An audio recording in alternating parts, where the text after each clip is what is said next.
सर्व आजी माजी लोकप्रतिनिधी, विद्यमान पदाधिकारी, माजी पदाधिकारी, पत्रकार मित्र आणि मोठ्या संख्येने उपस्थित असलेल्या एक सोडून बाकीच्या बांधवांनो, भगिनींनो आणि सहकारी मित्रांनो, बरेच दिवसांना आपण सगळी मंडळी एवढ्या मोठ्या संख्येने एकत्र आलेलो आहोत. माझ्या काही सहकार्यांना पप्या चव्हाण वगैरे हे जे काही जुने सहकारी वर्षानुवर्षीचे आहेत त्यांना आठवत असेल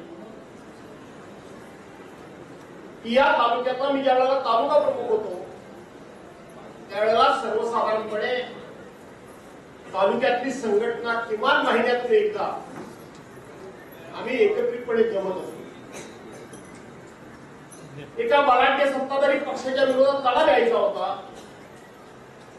कारण गावच्या ग्रामपंचायत सदस्यापासून देशाच्या पंतप्रधानापर्यंत काँग्रेस पक्षाचे सगळे पदाधिकारी होते आणि त्यातल्या त्यात सिंधुदुर्ग आणि रत्नागिरी जिल्हा हा एकच जिल्हा होता.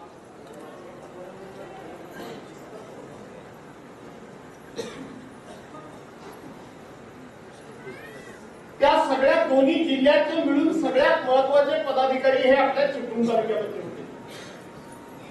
म्हणजे दोन्ही जिल्हा काँग्रेस पक्ष ज्यावेळेला एकत्रित होता त्यावेळेला टीके शेटे नावाचे फार मोठे उच्च उत्तुंग अशा प्रकारचे व्यक्तिमत्व त्यावेळेला या दोन्ही जिल्ह्याचे एकत्रितपणे अध्यक्ष होते. त्यानंतर संपूर्ण काँग्रेस पक्षाची एकंदरीत त्यावेळीची जर परंपरा तुम्ही पाहिली तर जिल्ह्याचे अध्यक्ष हे आपल्या चिपळूण तालुक्यातलेच असायचे.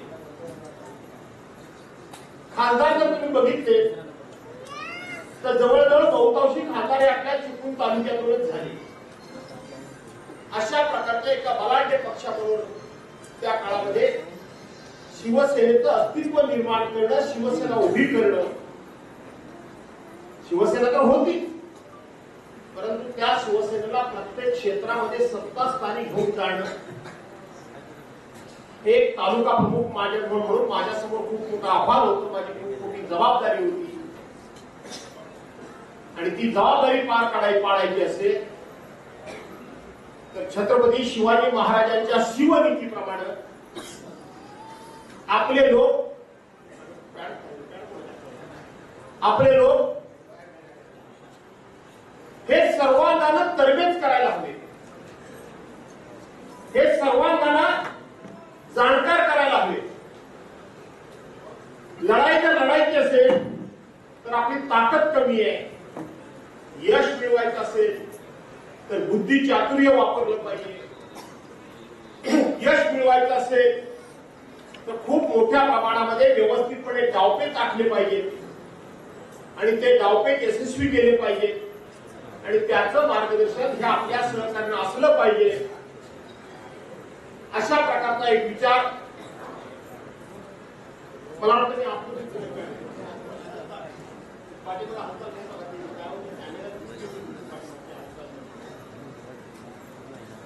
अशा एका विचारांना आम्ही एकत्रितपणे बसत असू आणि तासनतास चर्चा करत असू, व्यूहरचना करत असू. व्यूहरचना करून समोरच्या माणसाला कशा पद्धतीने शह द्यायचा याचं आम्ही नियोजन करत असू आणि बघता बघता सगळ्या क्षेत्रावर आम्ही शिवसेनेचा ताबा मिळवला, सगळ्या सत्तास्थानी शिवसेनेचा ताबा मिळवला आणि तोच विचार त्या वेळेपासून आजही माझ्या मनामध्ये आहे. तुम्हाला सर्वांना आठवत असेल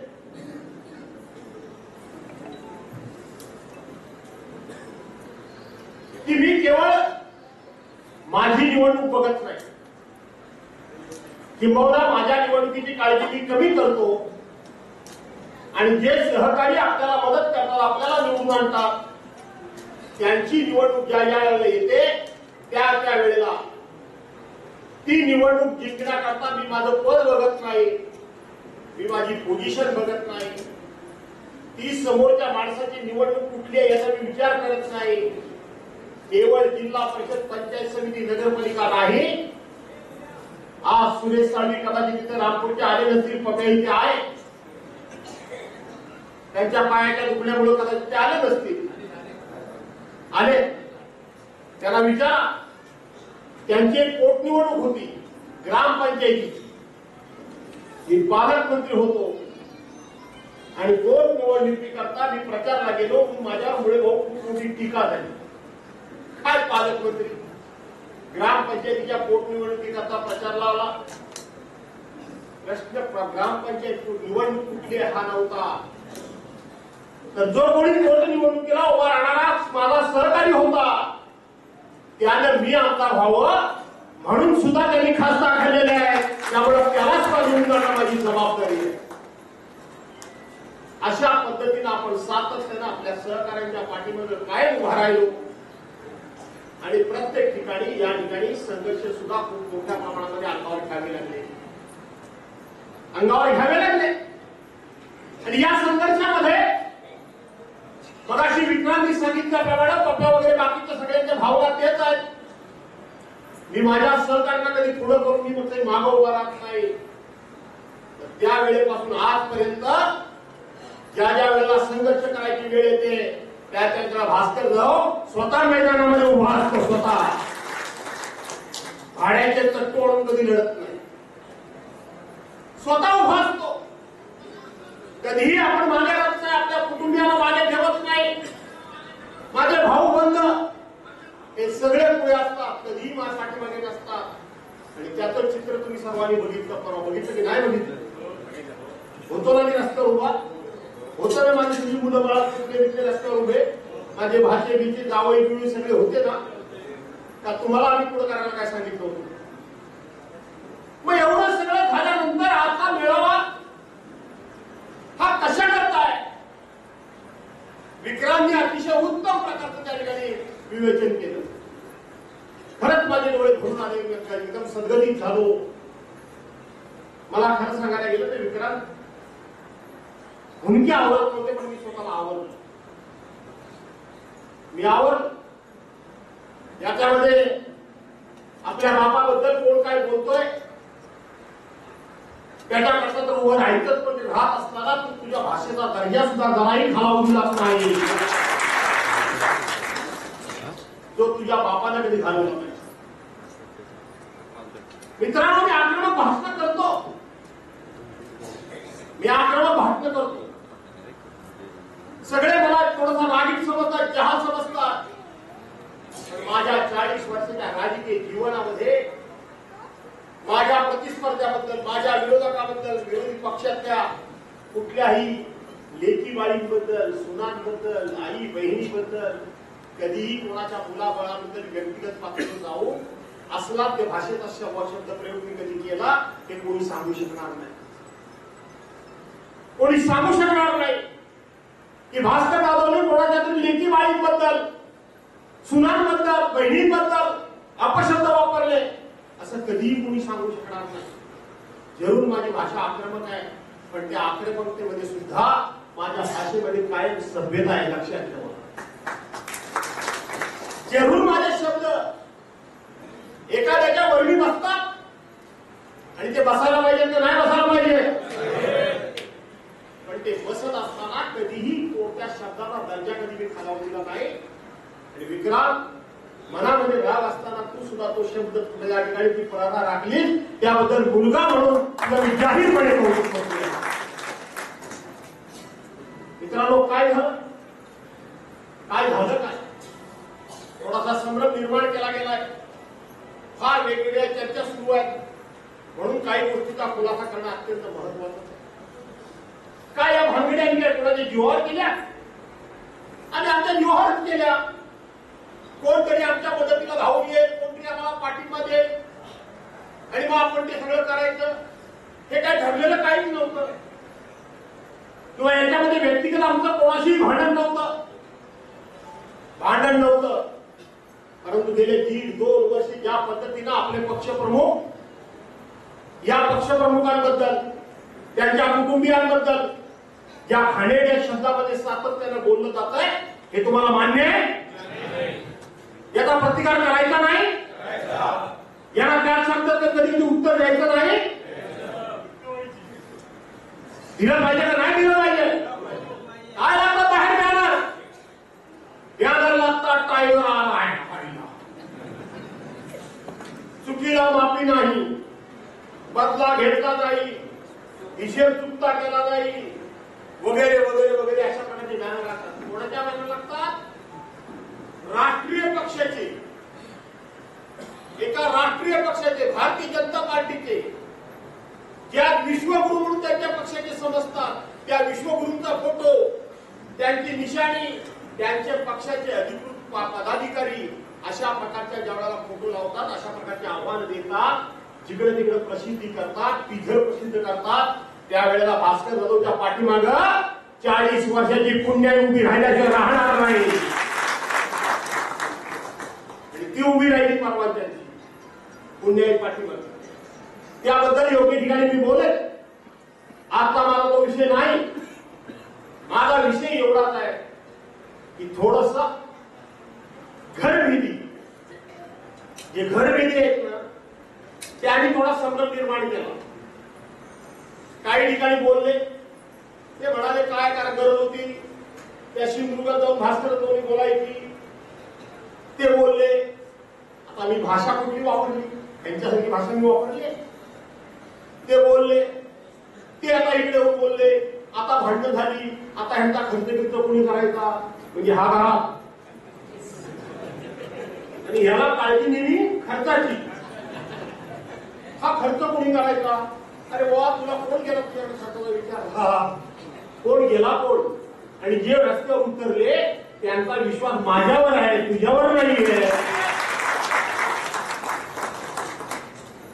मला धक्का बसला 40 वर्षाच्या राजकीय जीवनामध्ये. अनेक वेळा अशा प्रकारचे संघर्ष झाले. हे बाबूराव बाबू इथं बसले, बंधू टाकळ्यात हयात नाही, माझे आमदार आमचे बापूसाहेब खेडेकर हयात नाही, विलास सैतोडेकर वगैरे ही मंडळी आहे. ज्या वेळेला माझं नेतृत्व पुढे आलं त्यावेळेला खूप मोठे अशा प्रकारचे संघर्ष झाले. पण त्या संघर्षामध्ये कदाचित मदतीला धावून मिळाले, ज्यांनी कधी विरोधकांना हात मिळवून नाही. ते म्हणजे जाऊ दे, त्याचा तो काय तो करतोय, त्याचा तो निस्तरी, काय हरकत नाही.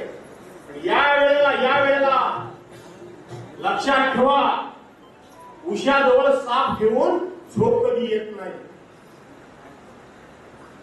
उशाजवळ साप जर असेल झोप येईल तुम्हाला, येणार नाही. काय झालं पोलीस स्टेशनमध्ये, कोण जात होतं पोलीस स्टेशनमध्ये, याद्या घेऊन कोण जात होता, आणि सांगत होते हा आमचा नाही, हा भास्कररावांचा आहे, हा आमचा नाही, हा भास्कररावांचा आहे. ह्याला बाहेर काढा, ह्याला बाहेर ठेवा, ह्याला अटक करू नका. कोण सांगत होतं? माझ्या 40 वर्षामध्ये मी पहिल्यांदा बघितलं मी 40 वर्षामध्ये काय झालं. काय आज इथं अशोकराव नवाडे बसले, अशोकराव नवाडे आमचे, त्यांना तेवढं बाहेर ठेवा. तो गोट्यामुळे तुम्हाला माहित आहे, त्याच्या सख्या बहिणीचं लग्न होतं. त्याच्या सख्या अशोक नवाडे तिथं नव्हते भरगडीला, ते रस्त्याच्या मुलीने 4 फीट होते. मी नंतर सगळ्या माहिती घेतल्या. तो गोट्या मोडच्या घरी लग्न, त्याच्या सख्या बहिणीचं 22 तारखेला त्याच्या बहिणीचा साखरपुडा होता शिरळमध्ये. मी या सगळ्यांच्या घरी 11 लोकांच्या घरी भेटायला गेलो. स्वाभाविक आहे, आईला वडिलांना वाटणार आहे. म्हटलं काळजी करू नका, 22 तारखेला गोट्या कुठल्याही परिस्थितीमध्ये तुमच्या घरी येईल बहिणीच्या साखरपुड्याला. कारण जामीन झाला होता, फक्त ऑर्डर हातात मिळत नव्हती. ऑर्डर करता किती दिवस गेले. 22 तारखेचा साखरपुडा झाला, गोट्या सुटू शकला नाही. 23 तारखेला मी रामटेकला होतो, विदर्भाच्या दौऱ्यावर होतो. 22 तारखेला मी इथून गेलो, 23 तारखेला गेलो. 23 तारखेला जामीन होणार होता, तोही झाला नाही. 24 तारखेला सख्या बहिणीचं लग्न होतं. सख्या बहिणीचं लग्न होतं. काय घरात प्रसंग असेल विचार करा. कुठे चंद्रपूर, कुठे गडचिरोली, कसा आवाज होते माझं मला माहिती आहे. आलो आणि त्या त्यांच्या लग्न मंडपात गेलो. फडके मॅडम डायरेक्ट आई गजरा लागत होती, बायको गजरा लागत होती. लग्नाला उपस्थित राहिलो आणि जाऊन त्यांना आपल्या खोलीमध्ये सगळ्या कुटुंबाला बोलवलं. आई रडणार, त्याची बायको रडणार. त्यांच्या वडिलांचं मला कौतुक करायचं आहे, त्यांच्या वडिलांचं कौतुक करायचं. त्याच्या वडिलांनी सांगितलं कशाला रडताय, गोट्या नाही आला तर काय झालं, म्हणजे हेमंत नाही आला तर काय झालं. अगं गोट्याचा दुसरा अवतार म्हणजे भास्करराव हा आपला गोटे आहे. तो पक्षाचा कार्यकर्ता नव्हता. कोण हे वरिष्ठ नेते, कोण हा उमेश कदम आहे. त्याचे वडील त्यांच्यावर आरोपपत्र होतं. उमेश खताते आमचा आहे, त्याला बाहेर काढा. त्याचे वडील भास्कररावांचे आहेत, त्याचे वडील भास्कररावांचे आहेत. हा आमचा आहे. कोण सांगत होतं हे सांगत होतं कोण. हे माझी लढाई, मला हात का विचारायला आहे तुम्हाला. तो संघर्ष माझा व्यक्तिगत होता की तो पक्षीय होता. पक्षीय होता ना. हा माताने तो तुझा काय प्रकार आहे यानंतर आपण सोडवण्याचा प्रयत्न केला. पोलीस तर काय, पोलीस आता सध्या लाचारच झालेले. त्याच्यात पोलीस पण राहिले काय, ते सध्या पोलीस सांगावं काम धर बस की बस, उठ की उठ, नुसता नावा ड्रेस आहे म्हणून ते पोलीस. बाकी पोलीस नावा काही नाही.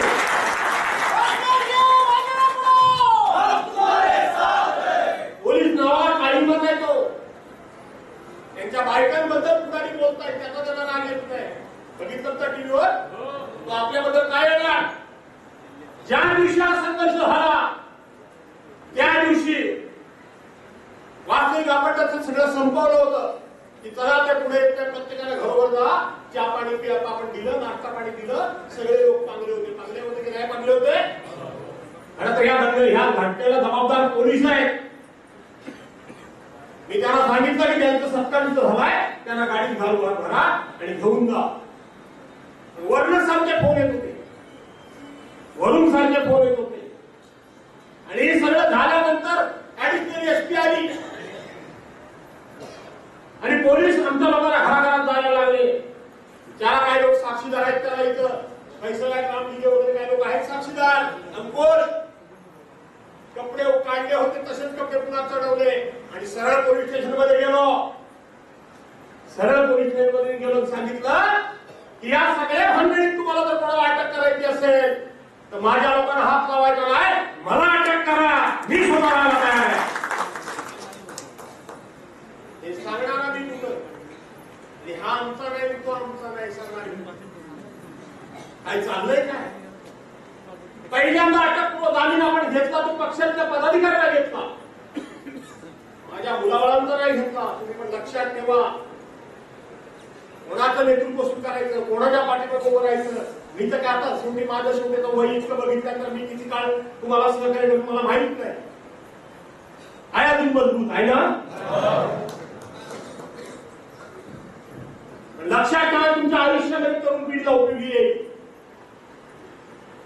माझे जावई, माझी मुलं, माझे पुत्रे यांचा पहिल्यांदा मी अटकपूर्व जामीन घेतला नाही.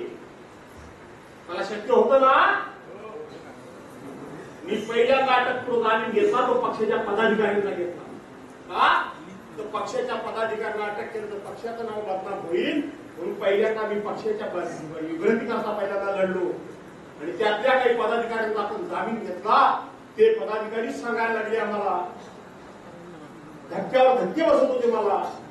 ते आमचं कशाला घेतलं. आमच्या वरिष्ठांनी आमचं नाव काढलं होतं. कोण म्हणतं, पदाधिकारी म्हणतं. आमच्या वरिष्ठांनी आमचं नाव काढलं. कोण हे वरिष्ठ. हे वरिष्ठ कोण. ती लढाई संघटनेची होती. रस्त्यावर उतरला प्रत्येक माणूस संघटनेचा होता. उद्धव बाळासाहेब ठाकरेंच्या लढत होता. त्यावेळेला पदाधिकारी सांगतात की आमचं वरिष्ठांनी नाव काढलं. विश्वासघाती राजकारण माझं झालं या ओळीला अर्थ हाय. त्या पत्रातल्या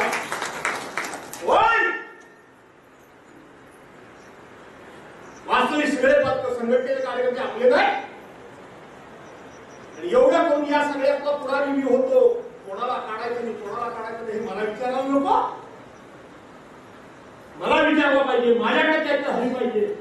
आज कोणी जिवंत ते पोलिस मला सांगत होते की हे तुमच्या पक्षाचे पदाधिकारी येत होते आणि हे मला सांगत होते की हा भास्कर गावांचा आहे, ह्याला अटक करा, हा मात्या आमचा आहे, ह्याला सोडा. हे मान्य आहे तुम्हाला? हे मान्य आहे का तुम्हाला? म्हणून म्हटलं की असे साप उशाला घेऊन झोपून तुम्ही झोपू शकत नाही. ही असली भानगड म्हणजे काय? ही भास्कर म्हणजे हातात अंगावरचा मळ सुद्धा नाही. काही नाही. हे राईट आहे. कोण करतो ते सगळं? मी स्वतः सांगतो की मला अटक करा. मी स्वतः धडपडतोय.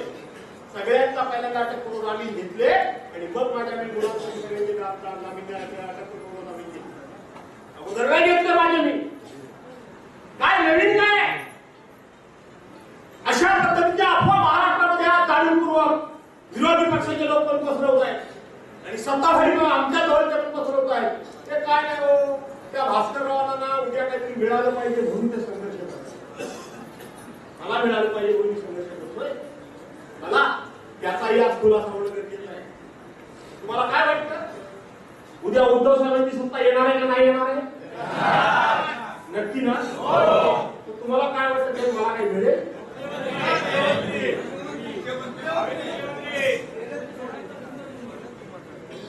तुम्हाला आजच सांगतो तुम्हाला काही मिळायचं नाही.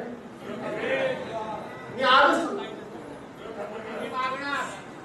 आणि मी त्याच्याकरता लढतच नाही. त्यामुळे मला त्याचं काही दुःखच नाही.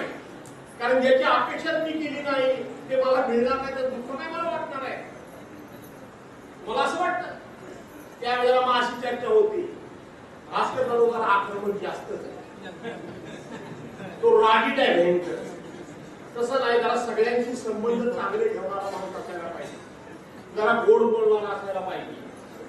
हा जरा थोडासा गरम डोक्याचा माणूस आहे, कोणी ह्याला नको. म्हणजे दुसऱ्या पक्षाशी संबंध ठेवणारा म्हणजे हात मिळवणारा चोर पाहिजे. काय झालं काय? तुम्हाला आज सगळ्यांना मी सांगून टाकतो, मी जो लढतोय तो काहीतरी मिळणार आहे म्हणून लढणार नाही आणि लढत पण नाही. अरे मिळायचं असतं तर मला 2019 साली मला मंत्री करायला हवा होता का नको होता? सगळ्यात सिनियर कोण होता? मीच होतो ना. पूर्वी शरद पवार साहेबांनी मला मंत्री केलाच होता ना. इथं मला केला. मी कधीतरी माझ्या भाषणामध्ये कधीतरी याचा उल्लेख केला?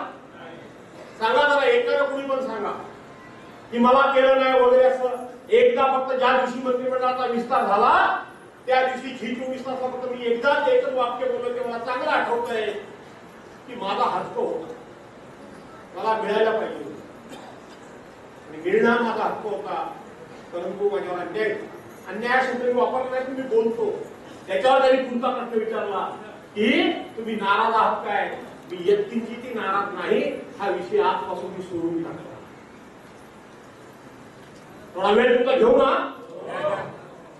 मी त्या दिवशी सांगितलं, त्यानंतर कधीही स्वतःचा मोठेपणा वाढवण्याकरता काय काय लोक स्वतःचा मोठेपणा वाढवण्याकरता खूप वेळा बोलतात, स्वतःबद्दल कधी बोललो नाही.